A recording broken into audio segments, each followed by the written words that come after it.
Chers frères et sœurs, mes chers amis, j'ai remarqué que beaucoup de personnes rêvent d'avoir un père spirituel, quelqu'un qui va les guider, qui va leur expliquer qui ils sont, comment il faut aller, comment se comporter, quelqu'un qui les écoute, quelqu'un qui les comprenne et surtout quelqu'un qui les guide, qui leur montre un peu le chemin. Voilà, le meilleur chemin pour eux, pour vivre leur vocation, pour vivre leur appel. Voilà.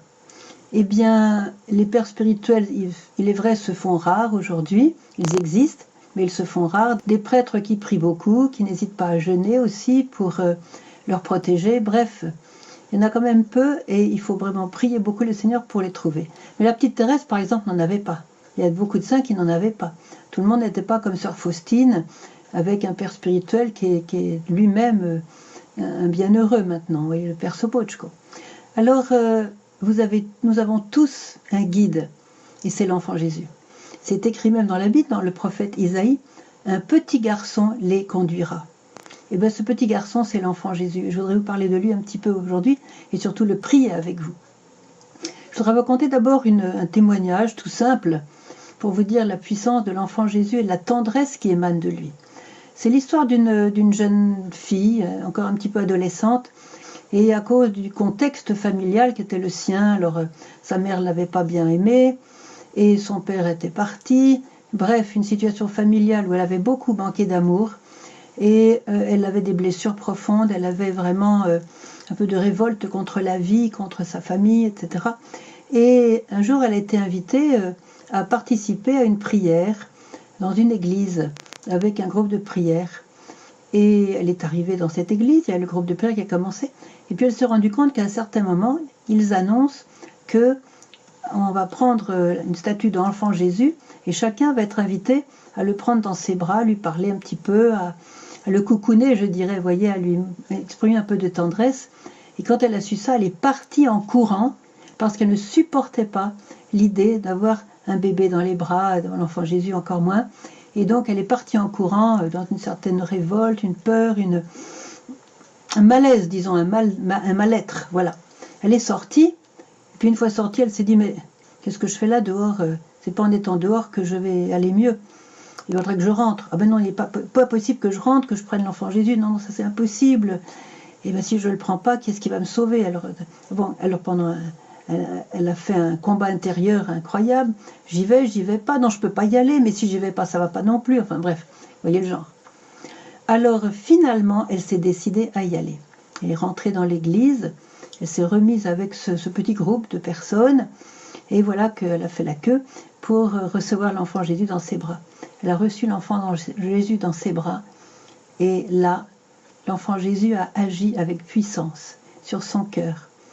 Il a mis du baume sur ses blessures. Ses blessures n'étaient plus des blessures de cri. C'était plus un cri qu'elle avait en elle. C'était une blessure douce. C'est pas qu'elle a été... Le Seigneur n'a pas enlevé ses blessures, mais les a apaisées. Il a mis son onction dessus. Et elle a commencé à retrouver la joie de vivre. Elle a retrouvé la joie de vivre.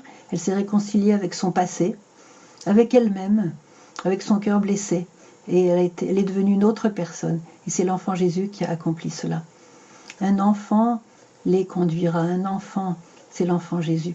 Celui qui est tellement petit qu'il rentre dans nos blessures, il connaît tous les recoins de notre cœur et il met sa paix divine dedans. C'est la guérison de l'enfant Jésus, c'est toujours la paix, la réconciliation, la joie. Voilà.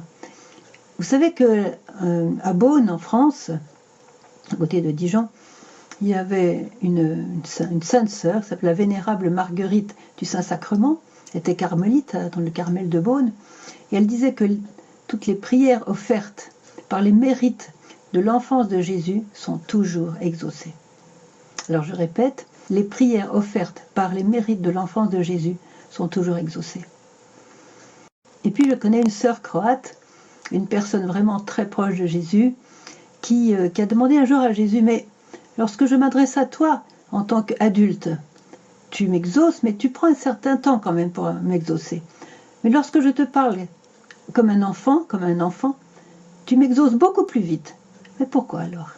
Et Jésus lui a répondu cette parole magnifique. J'ai tellement aimé mon enfance.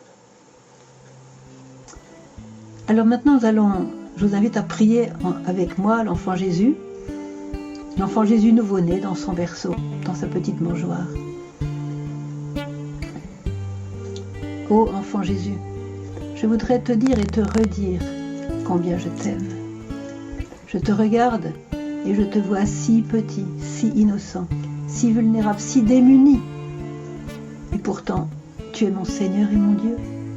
Et te voilà, couché dans une petite mangeoire d'animaux, toi le créateur de toutes choses, toi qui connais le nom des étoiles, dans une mangeoire d'animaux.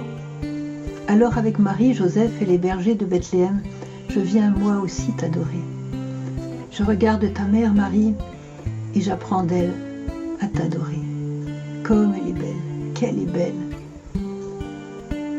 très belle. Alors Jésus, je te le demande, transforme mon cœur. Je le voudrais si pur. Fais-en ta petite crèche. Viens habiter en moi. Et surtout, ne me quitte jamais.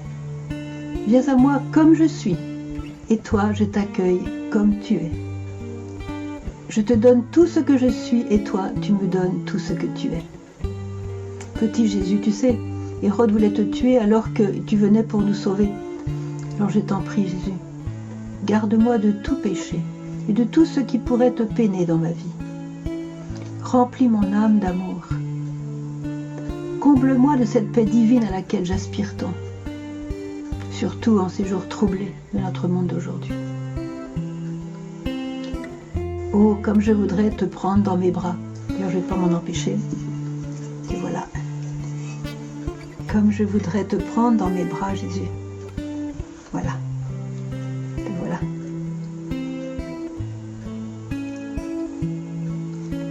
Comme je voudrais te prendre dans mes bras, te cajoler, comme le fait Marie ta mère si bien, et te couvrir de tendres caresses, de tendres baisers. Laisse-moi te serrer contre mon cœur. Tu avais froid dans l'hiver de Bethléem. Laisse-moi te réchauffer par les chants de mon âme, par ces mélodies que toi seul connais. Que chacun de mes actes d'amour secret te soit comme un petit brin de paille, ou plutôt comme un fil de laine, pour te procurer un peu de chaleur. Et puis, doux Jésus, garde-nous de Satan. Il travaille trop aujourd'hui. Ne lui permets pas de semer la division et la haine dans nos familles. Viens rétablir l'amour au sein de nos familles et entre tous les hommes.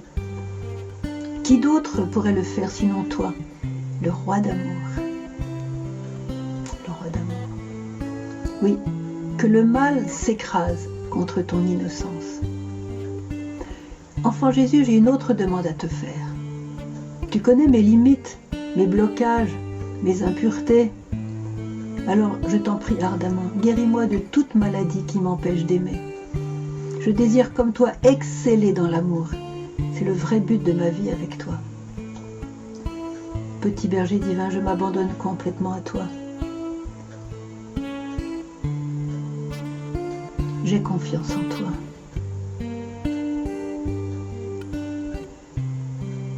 Ne me quitte jamais, que ferais-je sans toi?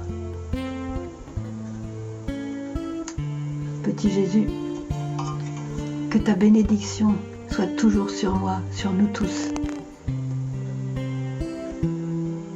Viens caresser nos âmes si facilement inquiètes.